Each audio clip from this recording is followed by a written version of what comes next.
Serviteur d'Allah, je recommande à mon âme pécheresse ainsi qu'à vous-même la piété vis-à-vis d'Allah. Très certainement la piété, c'est la recommandation d'Allah Azza wa Jal pour les premiers des fils d'Adam ainsi que les derniers. Il dit dans le sens de sa parole: وَلَقَدْ وَصَّيْنَا الَّذِينَ أُوتُوا الْكِتَابَ مِنْ قَبْلِكُمْ وَإِيَّاكُمْ أَنِ اتَّقُوا اللَّهَ. Nous avons enjoint, recommandé à ceux à qui le livre a été donné avant vous ainsi qu'à vous-même de craindre Allah Azza wa Jal, d'être pieux. La piété vis-à-vis d'Allah, celle en dehors de laquelle Allah Azza wa Jal n'accepte pas d'œuvre.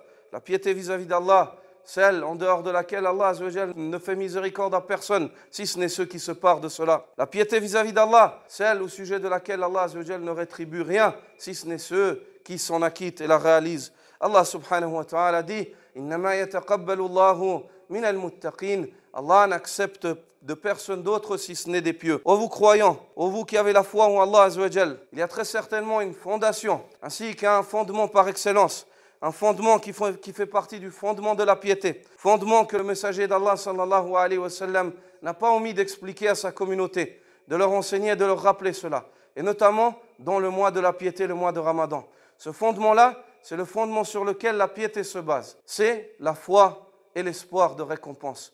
Le prophète sallallahu alayhi wa sallam, comme nous l'avons évoqué dans les sermons passés, à l'avenue du mois de Ramadan, et pendant le mois de Ramadan, rappelait à sa communauté ce principe-là. Il leur disait: celui qui jeûne le mois de Ramadan avec foi et espoir de récompense. Celui qui prie durant Laylatul Qadr avec foi et espoir de récompense. Celui qui prie durant le mois de Ramadan avec foi et espoir de récompense. Il répétait sans cesse dans le mois de la piété les fondements sur lesquels l'homme va bâtir sa piété. Et ces fondements-là sont la foi au serviteur d'Allah ainsi que l'espoir de récompense. Ô vous croyants, le messager d'Allah sallallahu alayhi wa sallam a expliqué à ceux qui œuvrent durant ce mois par le culte d'Allah Azza wa Jal, par le jeûne et la prière, comment est-ce qu'ils doivent œuvrer et quelle est la raison qui les pousse à œuvrer. Ils doivent œuvrer parfois et la raison qui les pousse à œuvrer, c'est l'espoir de récompense. Ils doivent œuvrer parfois et la raison qui les pousse, qui les motive à s'adonner à de lourds efforts durant ce mois-là et durant leur culte,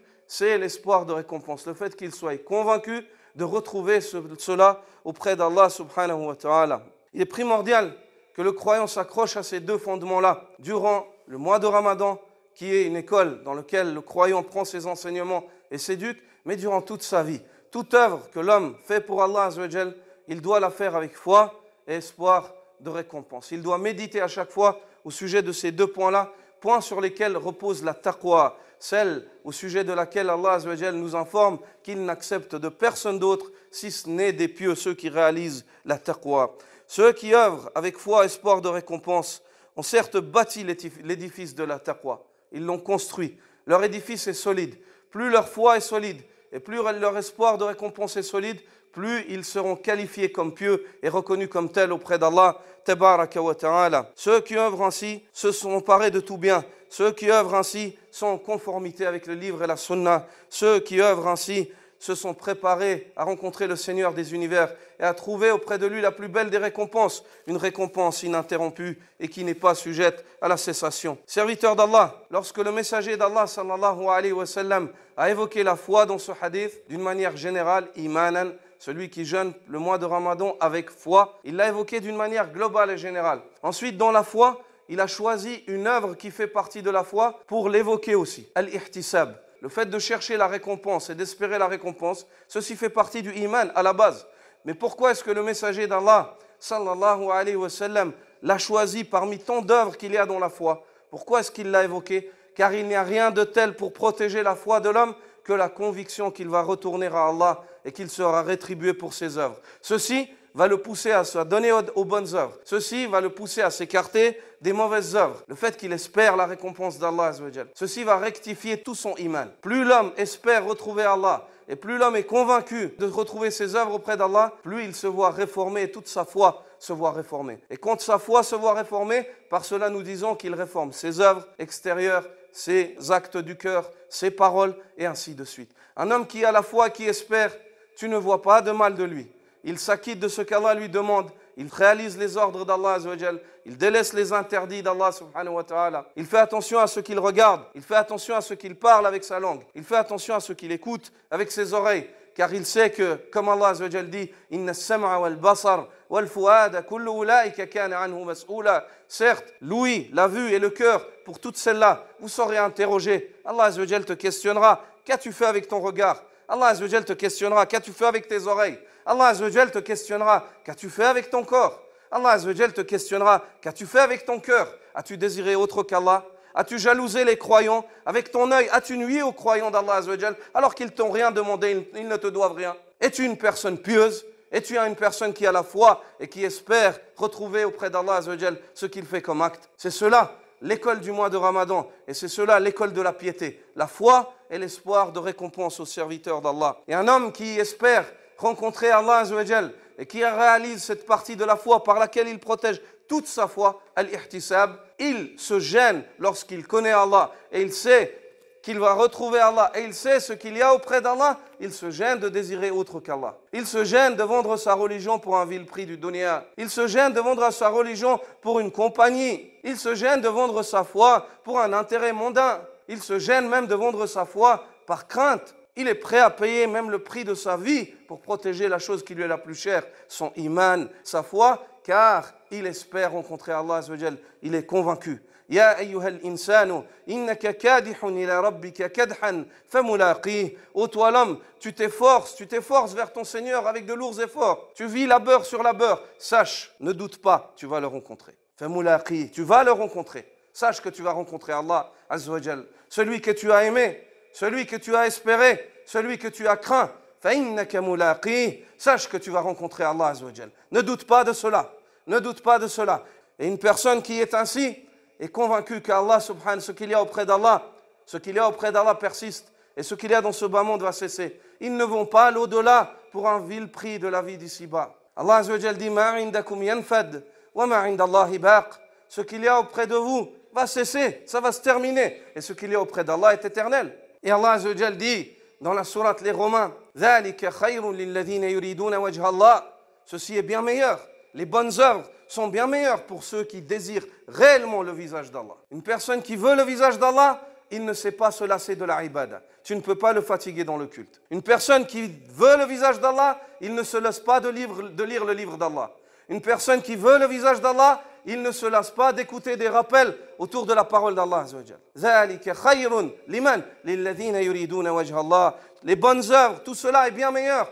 Pour qui? Pour ceux qui désirent le visage d'Allah. وَأُولَٰئِكَ هُمُ الْمُفْلِحُونَ. Et c'est très certainement ceux-là qui sont ceux qui réussissent. C'est les pieux, serviteurs d'Allah Azza wa Jal. Craignez Allah subhanahu wa ta'ala. Ayez foi en votre Seigneur et espérez en lui. Ne soyez pas de faux prétendants à la foi et de faux prétendants à l'espoir. Soyez de vrais prétendants. Et les vrais prétendants, on les reconnaît dans leurs œuvres, dans leurs efforts. La foi, ce n'est pas une prétention. La foi, c'est une réalisation, c'est une construction, c'est un édifice que tu dois bâtir. C'est des efforts, c'est des sacrifices. Et tu es prêt à payer le prix. Pourquoi? Tu es convaincu de te retrouver meilleur auprès d'Allah. Et ce qu'il y a auprès d'Allah est bien meilleur et d'une plus longue durée. Ô vous croyants, redoublez d'efforts durant ce mois dans lequel Allah Azza wa Jal vous a accordé de vivre par sa grâce. Redoublez d'efforts et appelez vos propres personnes ainsi que vos familles à bâtir le mois de Ramadan sur la foi et l'espoir de récompense. À en sortir gagnant. Et le gagnant de ce mois-là, c'est celui qui gagne la piété. Il reçoit son salaire de taqwa durant le mois. Et il sort du mois plus pieux qu'il y est rentré. Il sort du mois rectifié. Il a délaissé des péchés qu'il commettait. Il a commencé à réaliser des actes obligatoires qu'il délaissait. Il a rectifié son comportement avec ses parents, ou avec son épouse, ou ses enfants, ou ses voisins, ou ses frères. Sortez gagnant de ce mois-là. Si vous sortez de ce mois-là meilleur que vous y êtes rentré, sachez qu'Allah Azza wa Jalla a accepté votre jeûne et tout ce que vous avez fait. Allah Azza wa Jalla dit « Innama yataqabbalu Allah minal muttaqin » Allah n'accepte que des pieux. Ô vous croyants, Allah subhanahu wa ta'ala ne vous enseigne-t-il pas qu'il vous a rendu le jeûne obligatoire? « Kutiba alaykum as-siyamu kama kutiba ala alladhina min qablikum » Le jeûne vous a été prescrit en tant qu'obligation, comme il a été prescrit à ceux qui étaient avant vous. Mais Allah subhanahu wa ta'ala ne vous enseigne-t-il pas quelle est la raison, ce qu'il attend de votre jeûne? Il dit Kutiba alaykum as-siyam kama kutiba ala alladhina min qablikum limadha la'allakum tattaqun. Le jeûne vous a été prescrit comme il a été prescrit à ceux qui étaient avant vous. Pour quelle raison? Afin que vous soyez pieux ou que vous réalisiez la piété, afin que vous en sortiez pieux. Le mois de Ramadan, c'est la madrasa de la taqwa, c'est l'école, la formation de la piété. Le mois de Ramadan t'enseigne la piété au point le plus extrême, au point où Allah Azza wa Jal, durant le mois de Ramadan, t'interdit des choses qui à la base sont vitales et nécessaires, la nourriture et la boisson. Il t'apprend que tu peux délaisser même ça quand tu veux, quand tu as la niya, quand tu as la foi et l'espoir de récompense. Il te montre que tu es capable de délaisser l'eau durant tes journées de Ramadan, au point où il te demande de faire tes ablutions avant les prières. Tu fais ta prière, tu fais ton wudu, tu mets l'eau dans ta bouche, tu as soif, mais tu ne la fais pas descendre. Personne ne te voit, si ce n'est Allah. Allah voit ça. C'est une éducation à la piété, c'est un enseignement, c'est une formation qui te montre que même si on t'amène une chose interdite jusque là-dedans, tu la sors et tu la laisses pour Allah. Tu ne la prends pas. Pourquoi? Parce que tu as la foi en Allah et tu espères retrouver Allah tabaraka wa ta'ala. C'est l'école de la taqwa. Et l'homme doit sortir de ce mois pieux. Et qu'est-ce que la taqwa? Talq ibn Habib al-Tabi'i قال التقوى أن تعمل بطاعة الله على نور من الله ترجو ثواب الله والتقوى أن تترك معصية الله على نور من الله مخافة عقاب الله. La piété, c'est le fait que tu œuvres en guise d'obéissance, tu obéisses à Allah. Comment? Qu'est-ce qui t'oriente vers cette obéissance? Éclairé par Allah, par les textes. Pourquoi tu fais cela? Tu espères la récompense d'Allah. Et la piété, c'est le fait que tu délaisses la désobéissance d'Allah. Comment est-ce que tu sais que ce qui fait partie de la désobéissance? Tu es éclairé par Allah, le Coran et la Sunna. Et tu fais cela pourquoi? Tu crains le châtiment d'Allah. La taqwa, c'est le fait de s'avancer et de se reculer. De s'avancer dans l'obéissance et de se reculer face à la désobéissance. De lever tes mains, de te retirer car tu crains l'enfer. Et de t'avancer car tu vois le Jannah. Ça, c'est la taqwa. Et la taqwa, elle est bâtie sur la foi et l'espoir de récompense, comme on vous l'a dit. Regarde, il dit la taqwa, c'est le fait que tu œuvres par obéissance d'Allah. C'est quoi qui te pousse à œuvrer? La lumière d'Allah. La foi que tu as dans le Coran et la Sunna. La foi. Et pourquoi tu es obéi? Parce que tu espères la récompense d'Allah. Al-ihtisab, l'espoir de récompense. Et la piété, c'est le fait que tarkul ma'siyah ala nouri min Allah, mu'minan bil kitabi wa sunnah. Tu délaisses les péchés, tu es éclairé par Allah. Tu as la foi en ces textes. Donc c'est la foi, le premier déclic qui te fait délaisser le péché. Tu as la foi en l'ordre, en l'interdiction d'Allah. Allah a interdit cela dans le Coran, c'est écrit, ou dans la Sunna. Tu délaisses cela. Qu'est-ce qui te fait délaisser cela? Makhafata iqabillah, le fait que tu craignes le châtiment d'Allah. Donc c'est l'espoir d'être rétribué et la crainte d'être châtié. Ces deux points-là, ils reviennent dans la piété. C'est pour cela que les savants disent que la taqwa, c'est le but, et que les fondations de la taqwa, al-imanu wal-ihtisabu, la foi et l'espoir de récompense aux serviteurs d'Allah. Il est primordial que l'homme revienne à ces deux points-là, au savoir et à la mise en pratique, au tawhid et à la sunnah, al-iman wal-ihtisab, afin qu'il soit sur la voie des pieux, afin qu'il s'en sorte et qu'il soit du nombre des pieux, ceux au sujet desquels Allah Azza wa Jal dit « Wal-aqibatu lil-muttaqin » et la bonne fin est réservée aux pieux.